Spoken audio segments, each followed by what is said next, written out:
नमस्कार, मनी गुरु के इस खास कार्यक्रम में आप सभी का स्वागत है। मैं हूं स्वाति रायना। अंतरिम बजट में पर्सनल टैक्स दरों में कोई छूट तो नहीं मिली, पर कुछ पुराने विवादित टैक्स डिमांड वापस लेने के ऐलान से 1 करोड़ टैक्स पेयर्स को राहत मिलने की जरूर उम्मीद जग गई है। पर बजट में आखिरकार आम आदमी को मिला क्या?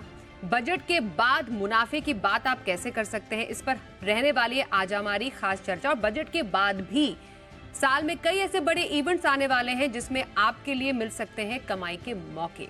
इस पर करने वाले हैं खास चर्चा। हमारे साथ स्टूडियो में 2 खास एक्सपर्ट्स मौजूद हैं, उनसे परिचय करा देते हैं। कीर्तन शाह, सीईओ क्रेडेंस वेल्थ, और मोहित गांग, सीईओ मनी फ्रंट। बहुत स्वागत करते हैं कीर्तन और मोहित, आप दोनों का हमारे साथ इस कार्यक्रम में शामिल होने के लिए। उम्मीद तो थी कि हम टैक्स के मोर्चे पर बहुत बड़े बड़े आपसे डिस्कशंस करेंगे, लेकिन कुछ खास हुआ नहीं। पर अगर हम समझना चाहें आम आदमी के उसके लिहाज से, क्या आपके लिए एक टेक अवे रहा इन टर्म्स ऑफ टैक्स? तो स्वाति, देखिए, टैक्स के लिहाज से जैसा आपने बोला कि आम आदमी आपके और हमारे लिए इसमें कुछ भी नहीं है, कोई चेंज नहीं। और बिकॉज ये वोट ऑन अकाउंट था, राइट, तो इसमें इतनी उम्मीद भी नहीं थी कि ये गवर्नमेंट कुछ बजट को लेकर या टैक्सेशन को लेकर कुछ भी चेंज करेगी। पर जुलाई में जब भी नई सरकार आ जाएगी तो वहाँ पर हमें लगता है कि ज़रूर टैक्स के लिहाज से हो सकता है कि आपको कुछ चेंजेस देखने को मिले, या फिर एक टैक्स की जो नई प्रणाली, जो उन्होंने नया टैक्स सिस्टम दिया था कि आपके पास में 2 टैक्स सिस्टम्स हैं अभी, आप चाहें तो पुराने टैक्स सिस्टम पर चल सकते हैं या नए टैक्स सिस्टम को अपना सकते हैं। तो हो सकता है कि सरकार किसी तरह का एक नज दे इन्वेस्टर्स को कि वो चाहें तो नए टैक्स सिस्टम की तरफ धीरे धीरे इन्वेस्टर्स को लेके जा सकते हैं। तो काफ़ी उम्मीदें थी कि एनपीएस को लेकर या फिर सारे एसेट क्लासेस के टैक्सेशन को यूनिफॉर्म करने के लिहाज से काफ़ी चेंजेस आएंगे, बट ऐसा फिलहाल कुछ आया नहीं है। बजट में जो भी है वो आई थिंक गवर्नमेंट ने सिर्फ उनकी बोरोइंग और उनके रिसीट्स और फिस्कल डेफिसिट और उसी के चलते हुए उन्होंने पूरे बजट को इस बार पेश किया है। पर कीर्तन, एक बात बताइए, जब इतने सारे जो टैक्स पेयर्स हैं, जो नौकरी पेशा है, वो एटीसी का बेनिफिट लेते हैं और उनके पास, कईयों के पास हाउसिंग लोन्स है, एचआरए क्लेम कर रहे हैं, मेडिक्लेम बेनिफिट लेते हैं, वो न्यू टैक्स रिजीम में क्यों जाए? क्योंकि सरकार तो चाहती है कि न्यू टैक्स रिजीम में धीरे धीरे इवेंचुअली वो शिफ्ट करे, क्योंकि बहुत सिंपलर है। मंशा तो अच्छी है, लेकिन लोगों को मनाना भी बहुत इंपॉर्टेंट है। कैसे होगा ये स्मूथ ट्रांजिशन? आई थिंक, देखिए, सबसे पहले जो फर्स्ट स्टेप लिया गया है कि टैक्सेशन सिस्टम को थोड़ा सा सिंप्लीफाई किया जाए, वो सही डायरेक्शन में है। पर क्योंकि पुरानी टैक्सेशन में इतनी सारी कॉम्प्लिकेशंस थी, क्योंकि आपको लोगों को नच करना था कि आप इन्वेस्ट कीजिए, आपको उनको कहना था कि आप ज़्यादा से ज़्यादा घर खरीदिए, तो आपने इतने सारे सॉप्स देके रखे थे ओरिजिनली कि लोगों ने उस हिसाब से उनकी टैक्स प्लानिंग की हुई थी। अब ट्रांजिशन में डेफिनेटली मुश्किल तो होने वाली है, क्योंकि बहुत सारे लोग इसलिए पहला घर या दूसरा घर ले रहे क्योंकि उनको पता है कि इफेक्टिव टैक्स रेट या इफेक्टिव इंटरेस्ट रेट जो लोन पे भर रहे हो वो काफ़ी कम आएगी। इन्वेस्टमेंट्स भी ईएलएसएस और पीपीएफ जैसे प्रोडक्ट्स में ज़्यादातर इसी वजह से हो रहा था, क्योंकि आपको 1.5 लाख रुपए का एटीसी का एडवांटेज मिल रहा था। तो अब आपको थोड़ा सा 2-3 साल देना पड़ेगा, मुझे ऐसा लग रहा है। ओवर द नेक्स्ट 2-3 बजट्स इसमें थोड़े से चेंजेस उस तरीके से लाए जाएंगे, मुझे ऐसा लग रहा है, जिससे लोगों को ये शायद रियलाइज़ होगा कि ट्रांजिशन करने में अच्छा है। क्योंकि अगर गवर्नमेंट का इतना फोकस, और अगर आप देखें हर कमेंट्री में वो आपको यही पुश कर रहे हैं कि आप नए वाले रिजीम में चले जाए, तो मुझे ऐसा लग रहा है अगले 2 या 3 बजट्स में हम वो ट्रांजिशन देखेंगे कि आपको लॉस ना होकर भी कैसे आप इन्हीं चीज़ों का थोड़ा सा ज़्यादा अच्छी तरीके से यूटिलाइजेशन कर पाएंगे अगर आप नए टैक्स रिजीम में आएंगे। पर ऑफ कोर्स वो इस इंटरिम बजट में तो नहीं आना था। मुझे ऐसा लग रहा है अगले 2-3 बजट्स में शायद ये ट्रांजिशन पे थोड़ी और क्लैरिटी आएगी। बिल्कुल। और क्योंकि पिछले बजट में ही हमने देखा कि नए टैक्स स्लैब में काफ़ी बदलाव ऑलरेडी कर दिए गए थे, उसको और सिंपलर कर दिया गया था, और शायद लोगों के पास अब और समय मिल गया है उसको और अच्छे से समझने का और जानने का कि उनके लिए क्या सही है, पुराना टैक्स स्लैब सही है कि नया टैक्स स्लैब सही है। तो शायद एक ब्रीदिंग स्पेस नौकरी पेशा को भी मिल गया है। तो एक तरीके से हम कह सकते हैं अच्छा ही हुआ ये। अब जो बात हुई कि हमारी टैक्स पूरी प्रणाली को और सिंपलर करने के लिए, और खुद एफएम ने बोला था ये कि पूरी जो टैक्स की बुक्स है वो ऐसे मामलों से भरी पड़ी है जिसमें जो पुराने टैक्स डिमांड्स हैं उसमें लोग परेशान होते हैं। जो ऑनेस्ट टैक्स पेयर है उनको काफ़ी परेशानी का सामना करना पड़ता है। एज अ रिजल्ट रिफंड में देरी होती है, तो उसको थोड़ा और आसान करने की कोशिश की गई है। तो ये जो पुराने लंबित या डिस्प्यूटेड जो टैक्स डिमांड माफ़ किए गए हैं, 25,000 तक के फाइनेंशियल ईयर 9-10 के, या फिर 10,000 के फाइनेंशियल ईयर 10-11 एंड देन 14-15 के, इससे कुछ मोहित फायदा होगा? कैसे सिंप्लीफाई होगा इससे? देखिए, मुझे लगता है ये एक बहुत बड़ा और बहुत ही अहम कदम है। डायरेक्शनली गवर्नमेंट, ये सरकार ये बोल रही है कि जो आपकी टैक्स पेमेंट की प्रणाली है, गवर्नमेंट उसको बहुत ही सुचारू करना चाहती है, बहुत ही आसान सुविधाजनक करना चाहती है। एफएम ने एक और बात बोली कि जो टैक्स असेसमेंट होता था पहले, वो 123 दिन तक का जो समय अवधि थी उस असेसमेंट को पूरा करने की, उसे कम करके उन्होंने 10 दिन पे लाके खड़ा कर दिया है। तो एक बहुत बड़ी बात है। ये जो टैक्स माफ़ किए गए हैं स्वाति, इसमें कुछ 67 लाख लोगों को फ़ायदा मिलेगा और उनके ये जो टैक्स डिमांड्स आउटस्टैंडिंग थे वो क्लियर हो जाएंगे। और गवर्नमेंट का इसमें काफ़ी खर्चा जा रहा था। आई थिंक इसमें करोड़ों रुपया गवर्नमेंट जो है वो खर्च कर रही थी इसमें, लीगल नोटिस के ऊपर में, लीगल डिमांड्स के ऊपर में, कहीं कहीं कोर्ट कचहरी के केसेस के ऊपर में। तो वो सब सुचारू रूप से सिंप्लीफाई हो जाएंगे और जो लोग इस प्रक्रिया से दूर भाग रहे थे काफ़ी हद तक, इन डिमांड से डर कर या फिर आगे के टैक्सेस पूरी तरह से नहीं दे पा रहे थे, वो वापस एक तरह से इस टैक्स प्रणाली से पूरी तरह से जुड़ सकेंगे। तो मुझे लगता है एक बहुत ही अच्छा कदम है सिस्टम को साफ करने का, उसे सिंप्लीफाई करने का, उसकी तरफ एक और कदम है। और आगे जाकर मुझे लगता है कि यहाँ पर बहुत सारे कदम ये सरकार उठाएगी जिससे कि ये टैक्स का जो पूरा प्रणाली है वो इतना आसान होना चाहिए स्वाति कि आप और मैं जाकर एक क्लिक के अंदर में अपना टैक्स फाइल कर दे और हमें किसी चार्टर्ड अकाउंटेंट की जरूरत ना पड़े। उस दिन मुझे लगेगा कि हम सही मायने में इस प्रक्रिया को पूरी तरह से आसान कर चुके हैं। इसके बाद तो इनफैक्ट कई ये कमेंट्स ये भी आ रहे थे कि सिर्फ 25,000 तक या 10,000 तक ही क्यों? अब इसमें यह है कि इसमें ब्याज भी जुड़ता है। तो अब ये भी लोगों का मानना था या समझने की कोशिश वो कर रहे थे कि ये क्या ब्याज के साथ है या ब्याज के बगैर है। थोड़ी डेफिनेटली इसमें एम्बिग्विटी जरूर है, पर इतना भी जितना माफ किया गया कीर्तन, आपको लगता है कि वो राहत देने के लिए काफी है to a taxpayer? Definitely reform के लिए तो अच्छा है, ईज ऑफ डूइंग बिजनेस के लिए तो अच्छा है, पर फॉर दोज जिनके बड़े बड़े टैक्स डिमांड अभी भी अटके हुए हैं, उनको तो कोई राहत नहीं मिली। स्वाति, देखिए, मुझे ऐसा लग रहा है इंटेंशन ज़्यादा ज़रूरी है, क्योंकि आप पहली बार ऐसा कुछ कर रहे हैं। आपने छोटे से स्टार्ट किया है, आप शायद एक्सपेरिमेंट कर रहे हैं कि इसका ग्राउंड इम्पैक्ट क्या होगा। और देखिए, इससे ज़रूरी समझना भी ये है कि जब आप दूसरी बार टैक्स रिफंड के लिए क्लेम करते हो या तीसरी बार करते हो, तो वो आपके पहले आउटस्टैंडिंग को एडजस्ट करने के बाद आपको दूसरा पैसा दे रहे थे। उससे भी काफ़ी कॉम्प्लिकेशंस हो रहे थे इन्वेस्टर्स को या इंडिविजुअल टैक्स पेयर्स को जब वो लोग फाइल कर रहे थे। तो मुझे ऐसा लग रहा है कि पहला स्टेप है, पहला कदम है। काफ़ी broad range of taxpayers को कवर किया जा रहा है इसमें, और आई एम श्योर गवर्नमेंट इसे सीख कर इसे थोड़ा सा लार्जर स्केल पे इम्प्लीमेंट करने की ज़रूर कोशिश करेगी। बिल्कुल। स्टार्टअप को आपको लगता है के लिए एक बूस्ट रह सकता है, क्योंकि जो टैक्स माफ़ी की जो डेट थी उसको एक्सटेंड कर दिया गया है, क्योंकि गवर्नमेंट का हमेशा ऐसा एक फोकस रहा है स्टार्टअप इंडिया को बढ़ावा देने का। जो नए उद्यमी है, छोटे जो नए कारोबारी है, उनके लिए एक अच्छा एक रियायत देना उनके लिए एक बहुत बड़ी बात है। मोहित, देखिए, रियायत तो जो है वो 31 मार्च 2024 तक ही बढ़ाई गई है, तो उस समय अवधि में इतना बड़ा वो नहीं दिया गया है। आई थिंक जो सीमा है बढ़ा वो 31 मार्च 2025 तक, माफ कीजिए, सॉरी, 31 मार्च 2024 में ऑलरेडी है। आई नो अभी हम 23 में थोड़ा बहुत घूम रहे हैं क्योंकि डेट का चेंजेस। तो एक साल की उन्हें और रियायत दी गई है, तो उससे थोड़ा फर्क पड़ेगा, बट ये बहुत कोई बड़ी एक्सटेंशन नहीं है। बट मुझे लगता है जिस चीज से ज्यादा फर्क पड़ेगा वो है कि उन्होंने 1 लाख करोड़ का बहुत ही कम इंटरेस्ट में या जीरो इंटरेस्ट में एक लोन मुहैया कराया है रिसर्च एंड इनोवेशन के सेक्टर के लिए। तो जो आपके नए स्टार्टअप्स हैं जो कि बहुत ज़्यादा इनोवेशन में जुड़े हुए हैं, बहुत ज़्यादा रिसर्च में जुड़े हुए हैं, वहाँ पर आपको इन उससे जुड़ी हुई जो कंपनीज हैं जो कि बहुत ही कटिंग एज टेक्नोलॉजी में डील कर रही है, वहाँ पर अगर ये लोन उन तक पहुँच पाएगा किसी हद तक, तो उन्हें बहुत सहारा मिलेगा। मुझे लगता है वो कदम जो है वो बहुत ही सराहनीय है। ओके, तो ये कुछ बड़े ऐलान हुए जो कि किसी ना किसी को कुछ देने की कोशिश की गई है। अब अंतरिम बजट को ध्यान में रखते हुए टैक्स में बड़े बदलाव नहीं किए गए, पर यही सिर्फ आपके लिए मौका नहीं है कमाई का, मौके बहुत आने वाले हैं। इसलिए मैं कीर्तन आपसे समझूं, बजट तो इस साल का बड़ा इवेंट रहा ही इन टर्म्स ऑफ इन्वेस्टमेंट, या अगर आपको कमाई के मौके तलाशने हैं। अभी लोकसभा चुनाव में हम जाएंगे, जोर शोर से उसका बज़ भी क्रिएट होना शुरू हो गया है। अब जैसे ही नई सरकार बनेगी वो फिर फुल फ्लेज्ड बजट एक बार फिर से लेकर आएगी, तो हम साल में 2 बजट अब देख रहे हैं। और फिर जैसा कि सबको उम्मीद है क्या ब्याज दरों में कटौती हो। सबसे पहले इक्विटी इन्वेस्टमेंट के लिए इस साल कैसे मौके आपको नजर आ रहे हैं?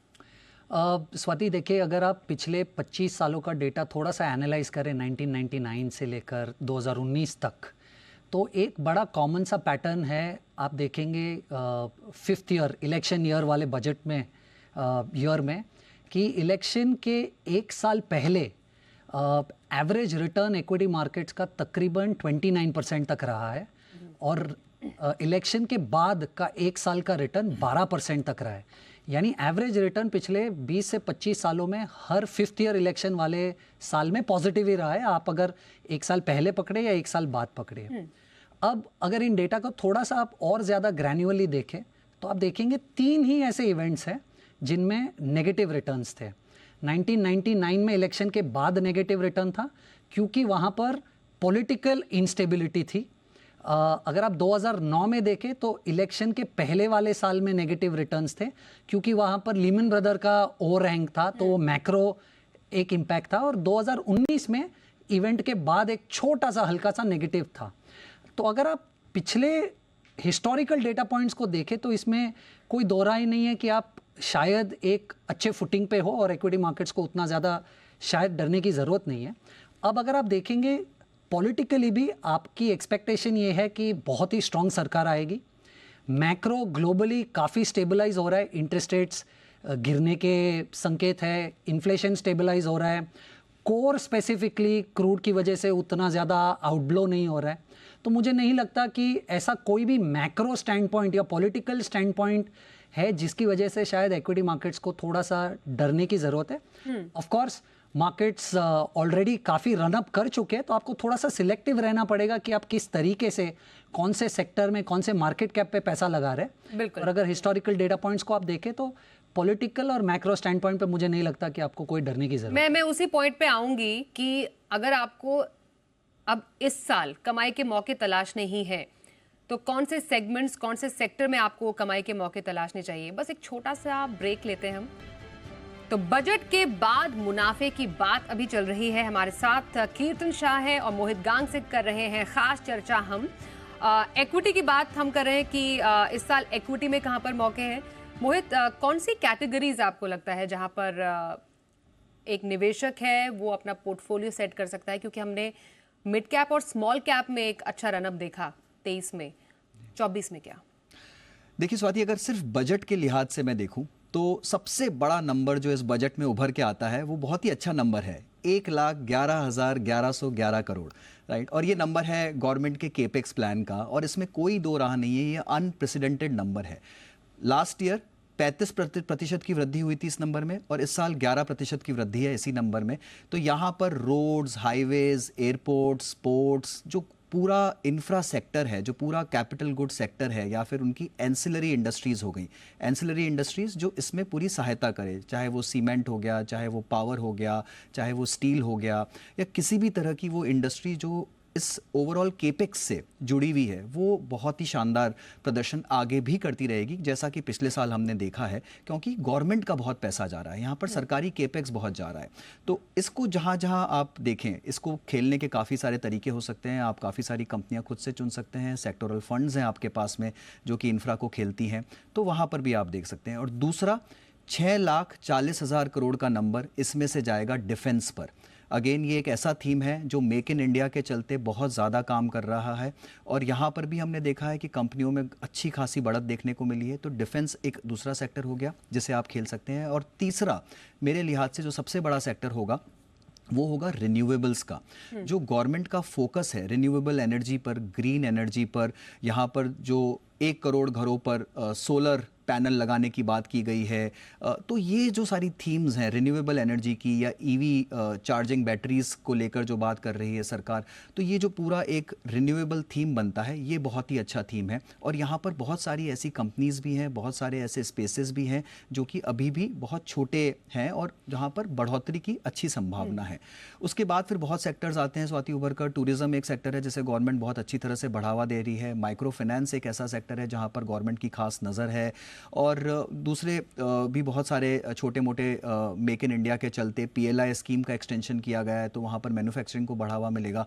बट मुझे लगता है जो 3-4 बड़ी थीम्स हैं, वो है construction, real estate, infra projects, banking, specially PSU banks, जहां पर अगेन सरकार का फोकस बहुत बड़ी तरीके से बढ़ा है। तो इन सबको खेलने के तरीके अलग अलग हैं। आप चाहें तो म्यूचुअल फंड से भी कर सकते हैं और आप चाहें तो डायरेक्ट स्टॉक मार्केट के जरिए भी इन पर नजर रख सकते हैं। बिल्कुल।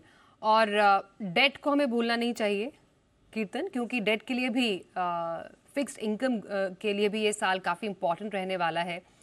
उम्मीद के जो बादल है हर किसी के ऊपर है कि शायद हो सकता है इस साल रेट कट की संभावना बने। कब हो सकता है, क्या उसके संकेत नज़र आ रहे हैं? फेड ने तो कहा कि अभी उनका मूड नहीं है, और जब तक उनका मूड नहीं है तो हमारा मूड नहीं बनेगा।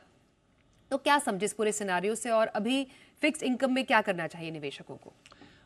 स्वाति जी, रेट कट तो आना चाहिए इस साल में, उसमें कोई दो राय नहीं है।